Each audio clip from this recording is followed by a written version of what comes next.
Australia's stunning coastline has recently been ravaged by a deadly predator. It was the second day in a row swimmers were forced out of the water. The community is under siege, with beaches closed and tourism in tatters. Human remains were discovered washed up on shore. Australia's largest state has become the deadliest shark attack zone on the planet. There's certainly a huge concern in the community. The great white shark. It's just a fierce, fierce creature. Responsible for 5 fatalities in just 10 months. 2 people were totally consumed, 2 were bitten in half, and the 5th one was so severely mauled. Now, these terrifying events, from the closest encounters, I just saw this massive shadow of a shark and just blood. Some who have lost. It's just one of those things that you just think will never happen to your family. And the lucky ones who survived. I thought, I'm dead.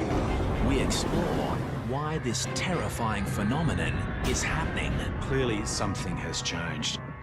So little is known about sharks, and that's the problem. That's a massive shark. And for the first time, We need to coexist with sharks. the unique shark investigation team reveals extraordinary shark attack technology, We should have a product for the market pretty soon. which will change the way we enter the water forever. This is Australia's deadliest shark coast.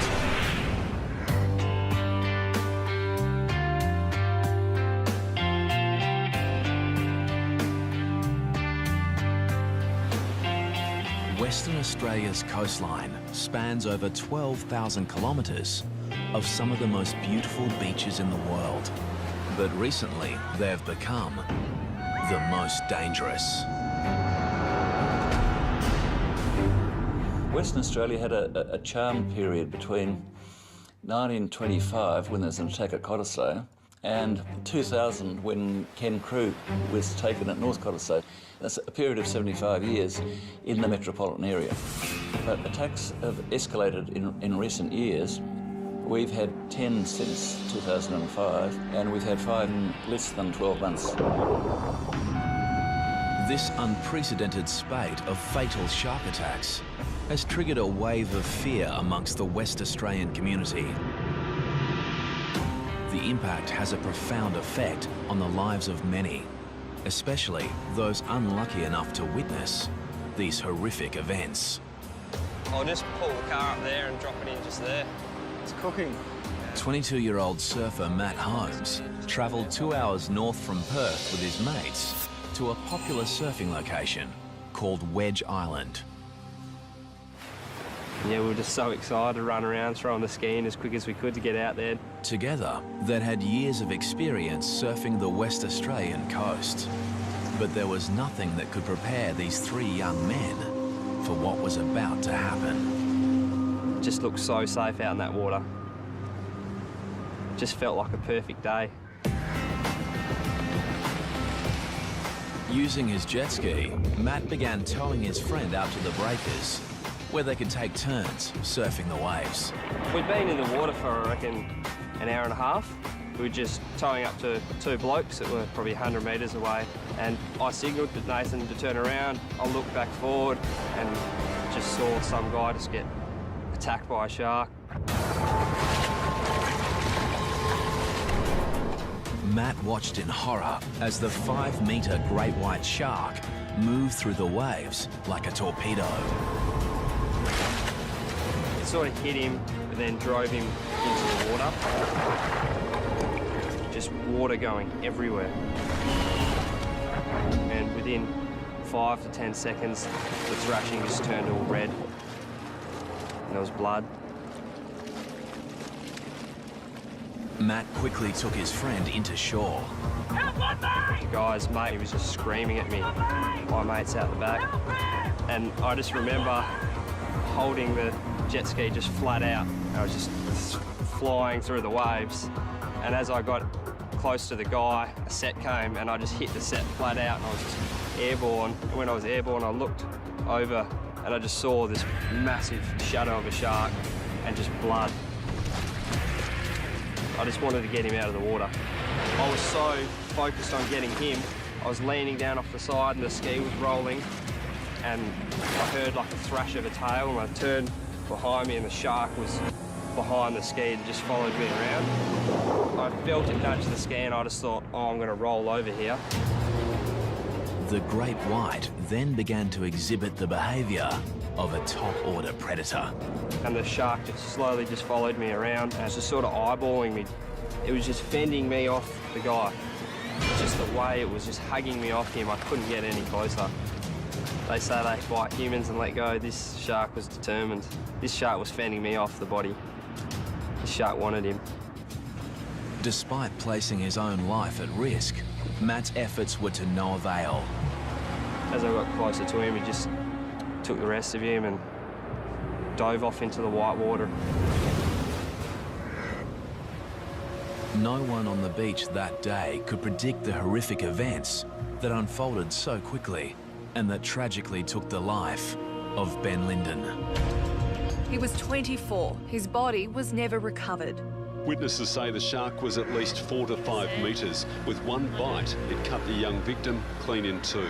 Ben would become the 5th shark attack victim in less than 10 months, and Western Australia would earn the unenviable title as the world's deadliest shark coast.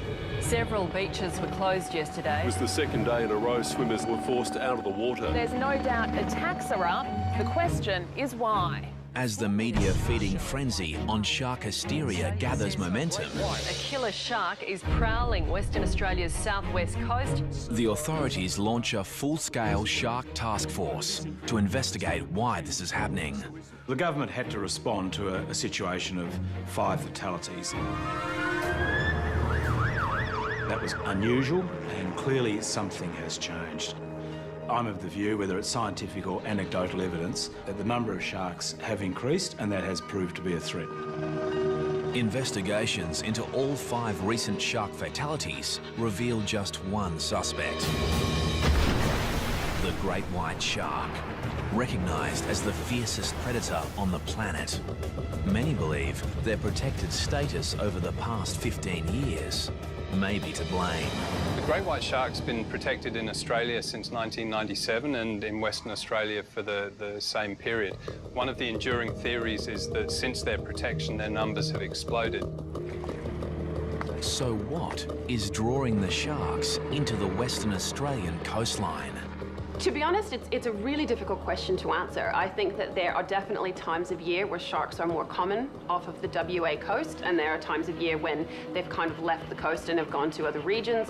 Theories include the resurgence in whale and seal populations along the coast, while others believe a decrease in fish stocks has the sharks coming closer into shore looking for food. You know, there always has been sharks, but not like there has been the last few years. They're following the prey boats around while they're pulling pots every day. Sharks, and it'll probably be the same sharks, are following the boats because they're letting go of their old bait. And also it's attracting the smaller fish at feeding on that bait as well, so it's a very easy feed for them. Scientists believe a significant rise in the ocean's temperature may also be bringing sharks closer into the coastline, looking for cooler pockets of water. White sharks are more common in cooler temperate waters, but they do move very large distances out of those typical temperature regimes. The Department of Fisheries launches an extensive shark monitoring program to investigate the great white's movement patterns. The thing about white sharks is that they're an inherently difficult species to study, and the research we're embarked on now is probably going to take a number of years before we have any conclusive answers about how the sharks are using waters off Western Australia and how that relates to the frequency of shark attacks we've had in the last year.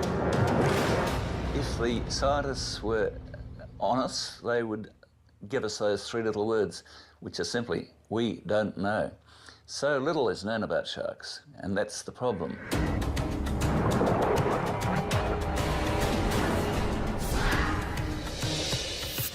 While the quest for answers continues, the world's attention turns on Western Australia's south coast. Peter Kerman was moored while diving, but the 33-year-old couldn't be saved.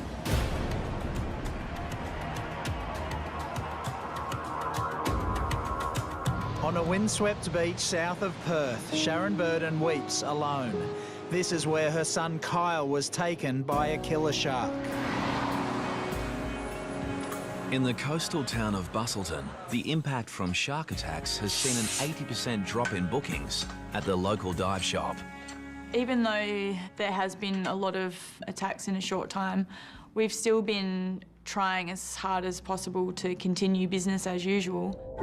Diving in the area for the past 19 years, Alicia has her own thoughts on why there may be more great whites along the south coast. There are theories about why we've had so many attacks in such a short time, and one of them is because of a large female that has resided at Cape Naturalist for many years, and just the fact that a female resides there brings in males looking to mate. Could this be the rogue shark that claimed the life of 31-year-old father of two, Nick Edwards? That morning I was getting ready for work, and usually Nick would go down to Gracetown for a morning surf. Oh, let's get you ready for Daddy, hey? Nathan was at school and Lucy was waiting for him to get home because he would care for her while I went to work. This morning he didn't come home, so straight away I thought that he was hanging around for that last wave and he was going to be a little bit late. A short distance away in Gracetown, local surfer Rob Alder was watching from his balcony as his mate hit the waves. Rob was supposed to be with Nick, but fate kept him at home. I'd been watching him for about 20 minutes. I left the binoculars to put on my wetsuit. In those few seconds, there was a sudden and vicious attack in the water.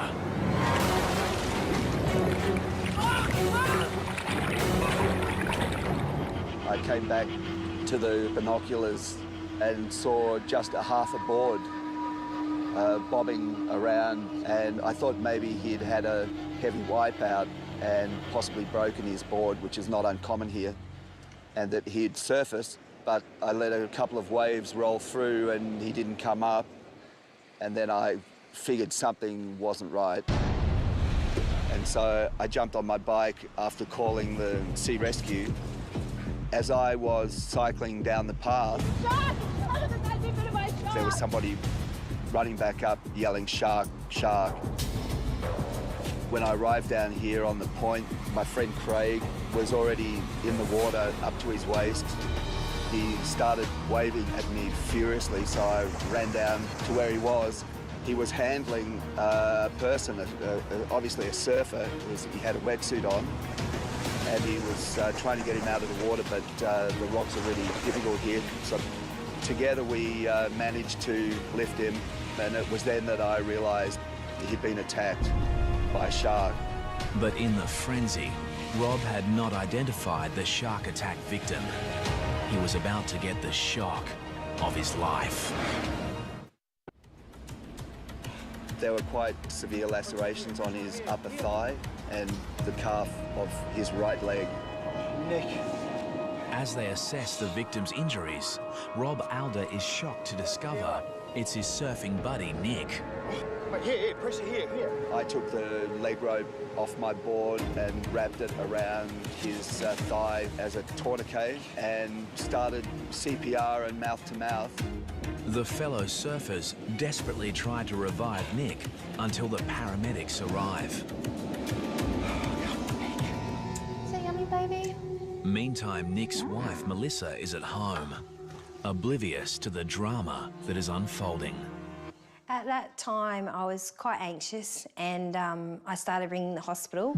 Yeah, can you tell me if someone's been admitted by the name of Nick Edwards? I thought something may have happened to him, like, you know, was hurrying home and had been in an accident. Around 20 minutes after he'd been dragged unconscious from the water, Nick Edwards was rushed by paramedics to Margaret River District Hospital. At this point, Melissa had become quite frantic. She had heard news there'd been a shark attack where Nick had been surfing. I've rung my family and said there's been an attack and I'm quite worried about Nick. I can't get in contact with him. Mrs. Edwards. And then there's a knock at the door and the police are here. I hear about your husband. They say that there's been an accident and straight away, I guess, I just knew what the news was.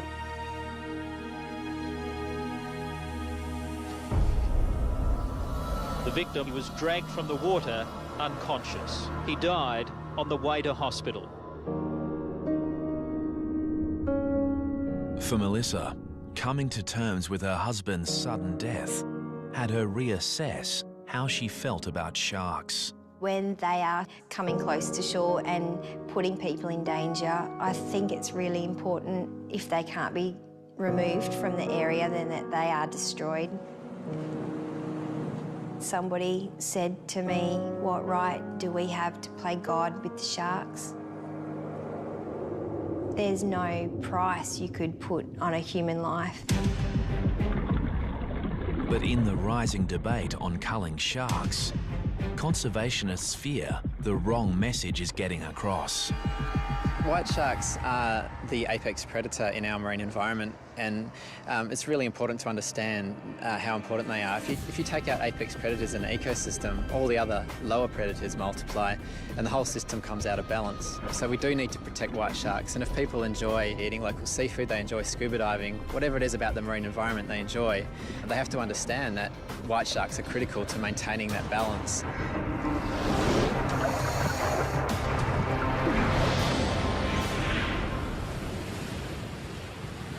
In Perth, daily shark sightings forced the closure of many popular swimming beaches. But despite the increased shark threat, there are still a few brave souls who aren't afraid to venture into the water. I'd like to welcome everyone aboard Blue Destiny. My name's Mark, I'm the skipper. Today, divers are heading to the northern tip of Rottnest Island, a popular tourist island just off the coast of Perth. Do you want to see a shark? Hope so. With some trepidation, they're about to dive the exact same location, which only 12 months ago was the scene of a horrific shark attack.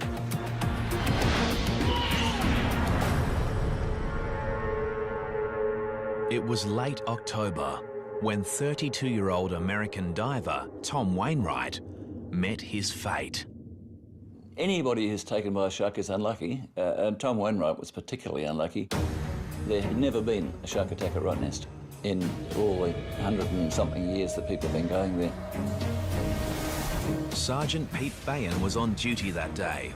He was called to investigate the circumstances surrounding the attack. Tom and his two friends, Alison and Justin, had decided to go diving on the north of Rottnest. They're all qualified divers. But despite being with his two dive buddies, Tom decided to dive solo.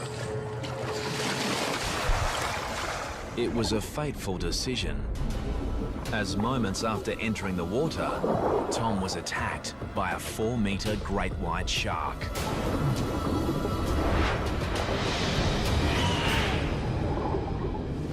Justin and Alison noticed a disturbance on the surface where a huge amount of bubbles came to the top. Along with the bubbles came a large amount of blood, and Justin and Alison knew their friend was in grave danger. They've gone over to where Tom is and they managed to pull him on board. They saw that he'd received a massive injury to his left side. His left arm was missing and there seemed to be a circular bite from the top of the shoulder, which had gone around through to the centre of his chest and out to through to his left hip. So it was like a half-moon shape that had gone. It was a brutal, savage bite.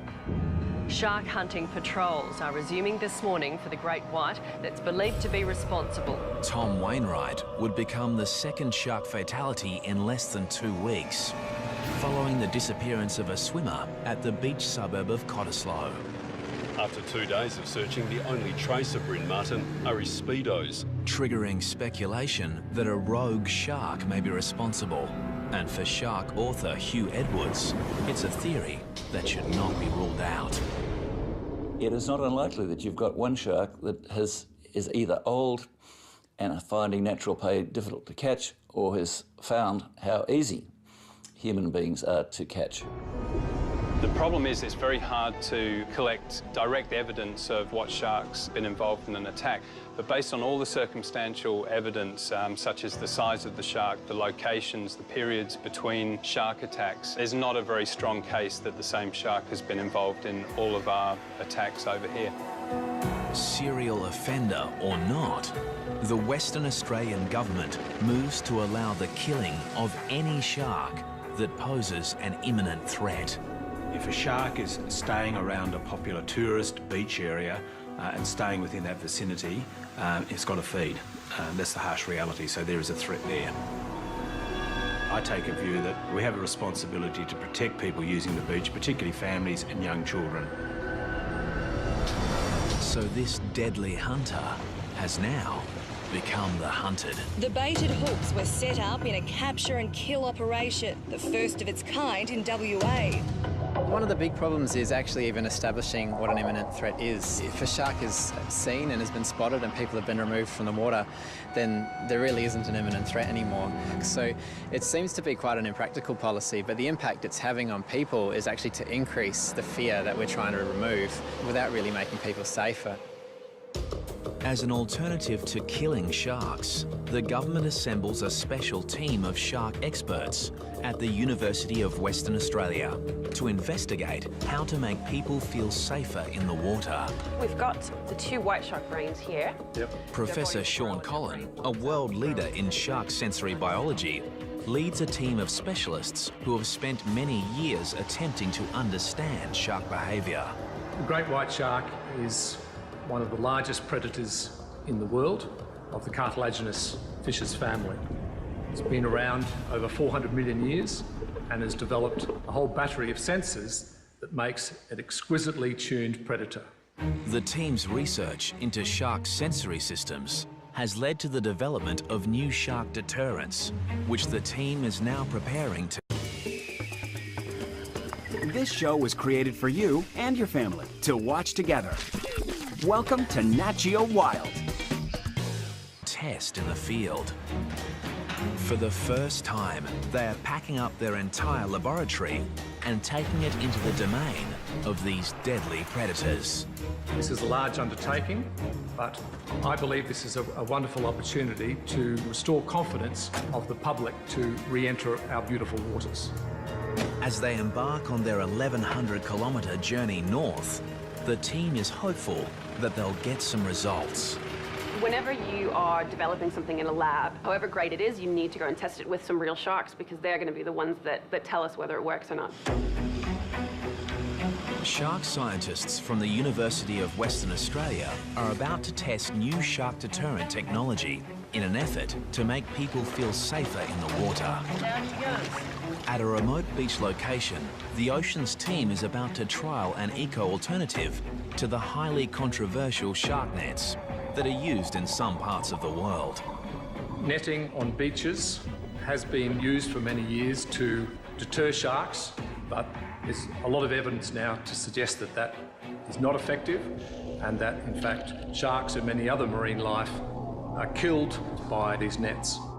The alternative is a bubble curtain, which quite simply is a wall of bubbles designed to interfere with the shark's senses, including hearing, as well as the shark's lateral line.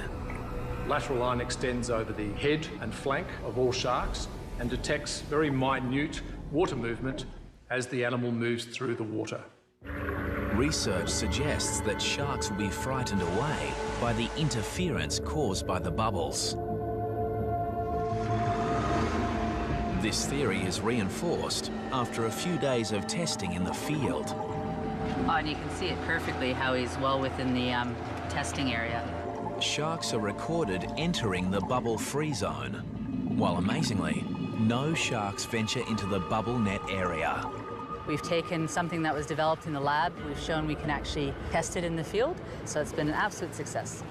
The team is hopeful that one day bubble curtains will become an eco-alternative to shark nets around the world.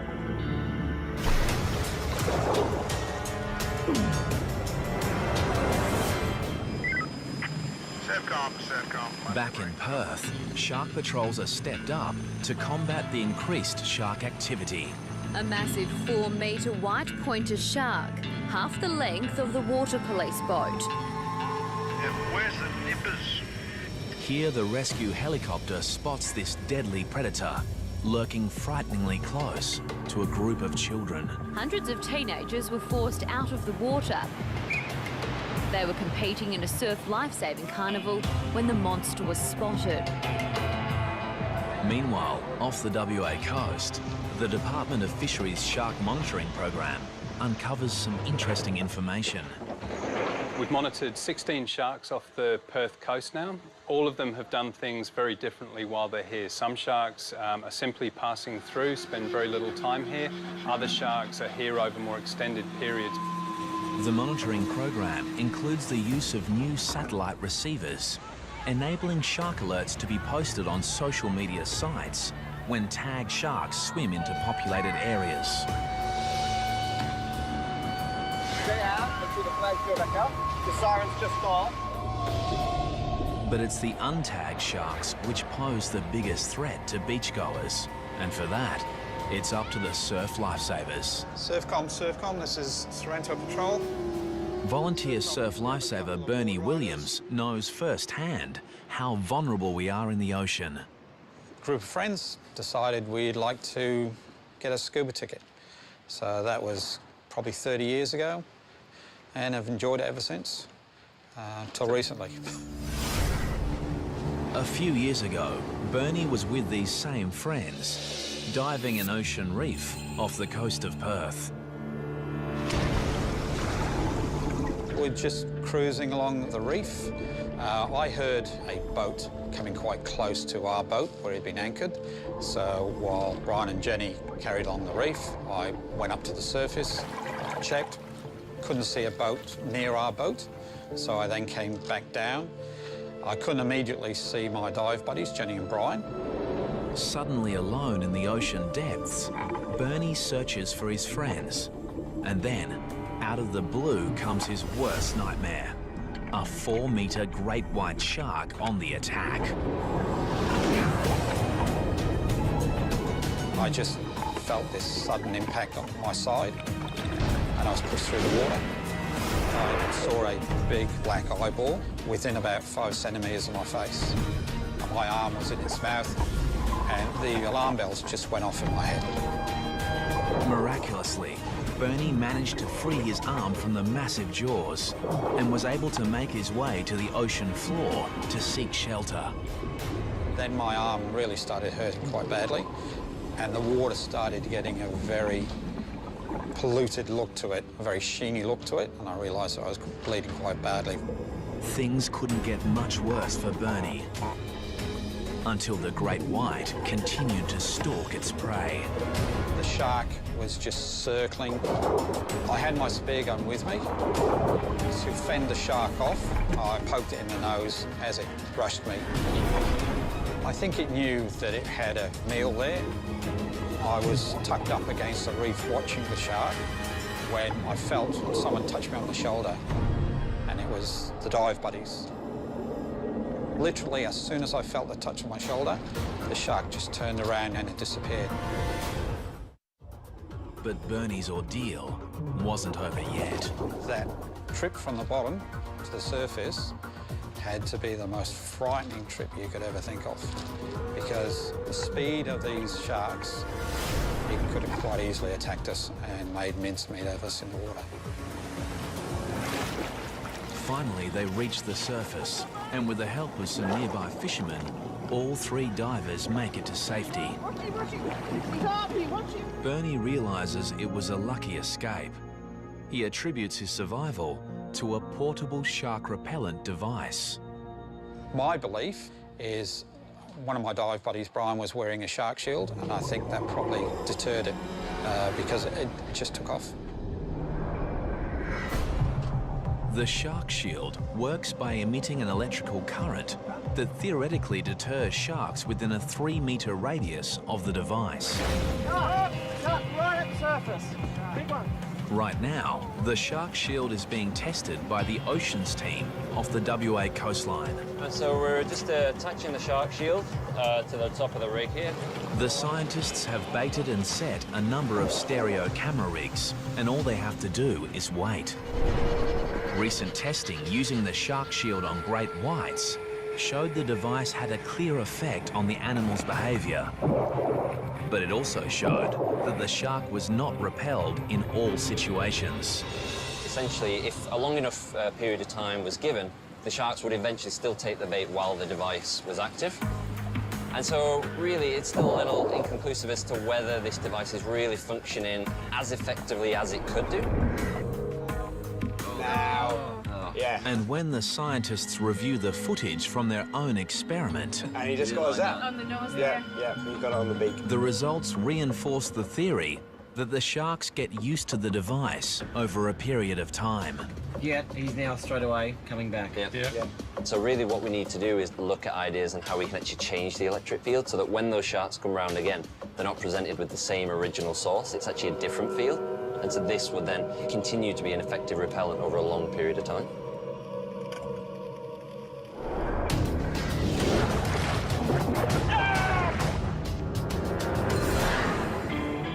It's not just surfers, divers or swimmers that are at risk. Any surf craft on the water is in danger of being attacked by sharks. As Martin Kane discovered while surf skiing with friends at a popular beach just north of Perth. When you get out there at sunrise, it's a very spiritual experience. It's just a great way to start a day. It was on one such day that Martin and friends encountered a pod of dolphins, a stunning and quite common event. Except these dolphins were behaving strangely. There's about 5 dolphins on my right as I passed by. We're actually huddled up together in a very tight formation, almost floating. We stopped for a while. Martin stopped, but a few of the rest of us stopped for a bit longer because we were so interested in it. Martin began to paddle off, leaving the group behind. And at that moment, a 3-metre great white shark began moving towards him at a speed estimated to be up to 45 kilometres per hour. And then this almighty crash and bang. So I grabbed the ski in its jaws, lifted it up in the air, probably 2 or 3 metres, and then I toppled out on the front. Martin's screams went through the air, and all I could see was the ski being spun around and just thrashing and splashing. When Martin finally surfaced, he realised he'd been attacked by the world's deadliest predator. It was just an awesome power of this thing. The tail was just going, you know, left to right like this, and the head was going in the same direction. And I could hear a sort of a hum coming off, you know. Just an amazing, just a fierce creature, absolutely, you know, going ballistic. The shark had ripped a huge hole in Martin's surf ski, and he was 150 metres from shore and even further from his friends. I was swimming to shore, felt like in concrete almost.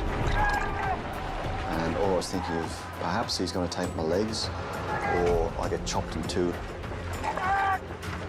With the great white right behind him, Martin was now swimming for his life. All that was going through my mind at the time was, I'm dead, perhaps he's going to take my legs, or I get chopped in two. Luckily for Martin, his friends Kim and Dale were quick to react. Dale said, get on the back of the ski. So I scrambled up like a mad cow and nearly tipped him into the water. All 4 men were still in danger, so they grouped closely together and paddled for their lives. If the shark had come back in any direction, then the guys would have had a go at it. But it wasn't until I got to the beach and looked back out to my ski to see the shark doing a victory lap around my ski that I really thought, oh my God, that was close.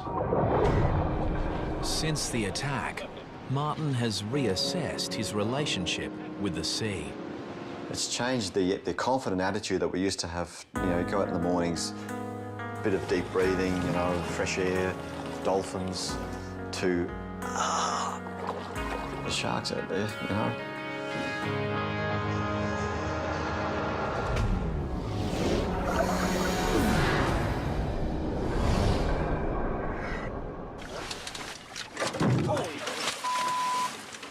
You almost took the motor off. In Western Australia, many of the shark sightings have been caught on video. Weather looks good, no swell.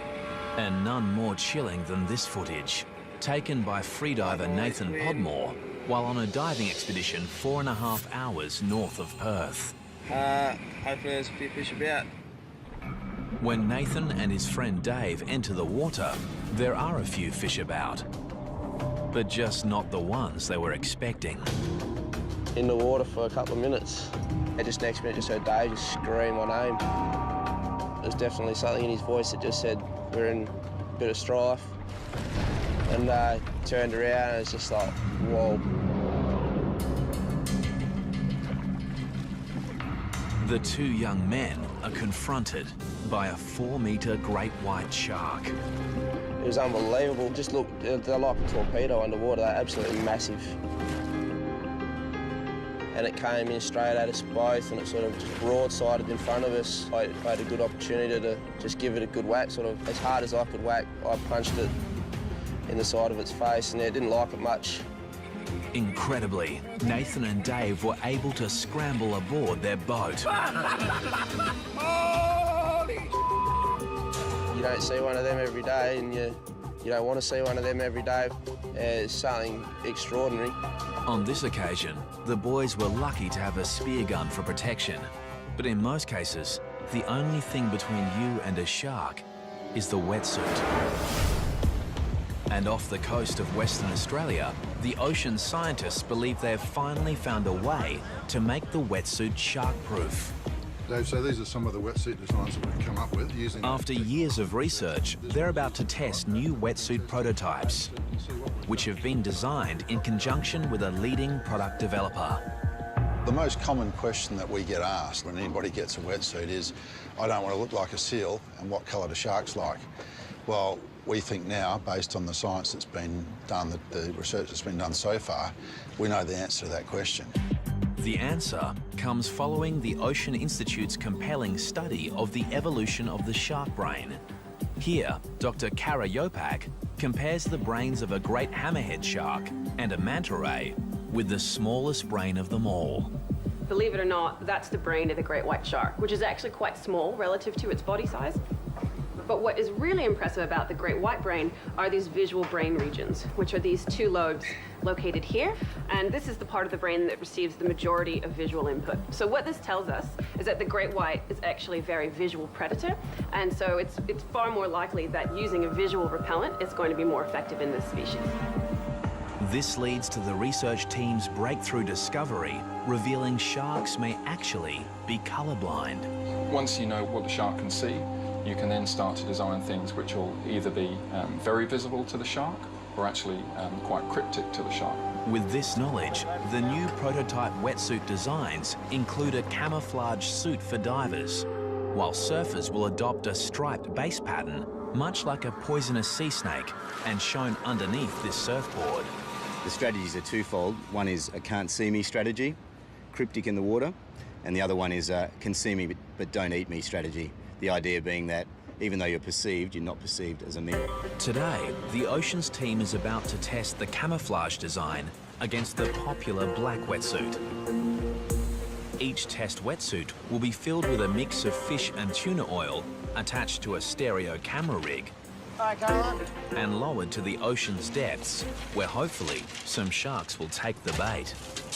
Just watch the waves, boys. And now, the answer to the biggest question of all. Do the shark-proof wetsuit designs actually work? That used to be our experiment. Because it looks like one of the wetsuits has just become shark food. I think we might have found a shark. Oh my... We've just pulled the treatment out of the water. The black wetsuit has had significant shark attacks, significant damage. Take it down the back, Caroline, have a look at the teeth mark. The black wetsuit appears to have been mauled by a shark, So now the team is anxious to see if the camouflage wetsuit has been attacked, or whether the new design really is shark-proof. We've just pulled out one of our designs as well, and that hasn't suffered any damage at all, so very good early signs. The team retrieves the underwater camera and reviews the footage to find out what actually happened. And there she goes. Okay. She's having a bite. Right. Look at that, she's nearly getting the barrel in her mouth. That's a massive shark. This huge tiger shark destroys the traditional black wetsuit in one bite, desperate to get the bait hidden inside. And this is the control. Okay, And to reinforce the science, even though this barrel is filled with the same bait, this deadly predator shows little interest in the new camouflaged wetsuit, leaving it completely unscathed. If you compare this with what happened with the control, I mean, While it might be early days, there is no denying this is a significant breakthrough, which may just revolutionise the world's wetsuit market. It's full steam ahead from here. We'll continue the science and the research, and we should have a product for the market pretty soon that's going to make people feel a lot more comfortable about being in the water.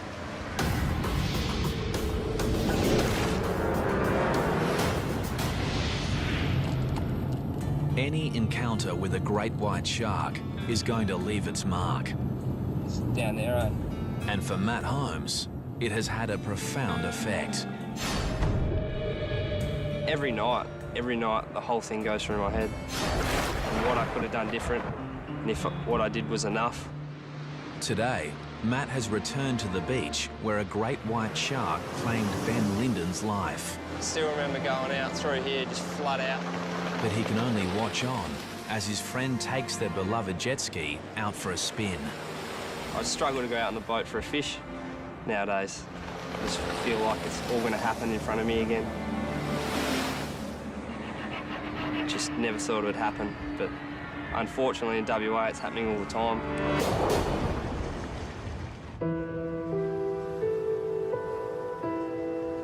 Going back to Gracetown is a good feeling for me and the children because that's where we feel closest to Nick.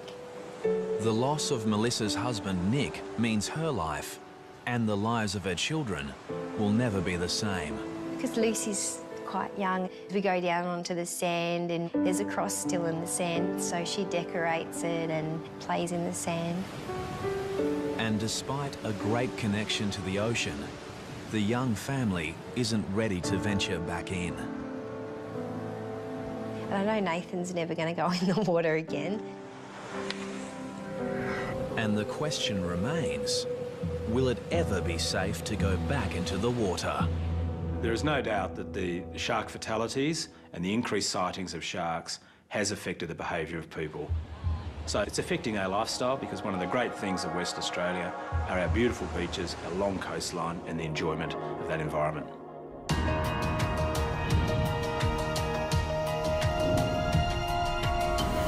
Despite the great white shark being the apex predator of the world's oceans, That's a massive shark.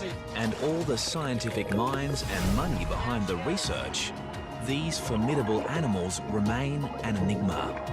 But shark scientists believe that is all about to change. It's my hope that we can very soon understand more about the shark and the environment in which it lives. We need to coexist with sharks. Their presence within our ecosystems is vital. At the moment, the only certain things we can say is that there will be another shark attack. We don't know when and we don't know where. And there is one more certainty. For now, Western Australia remains the world's deadliest shark coast.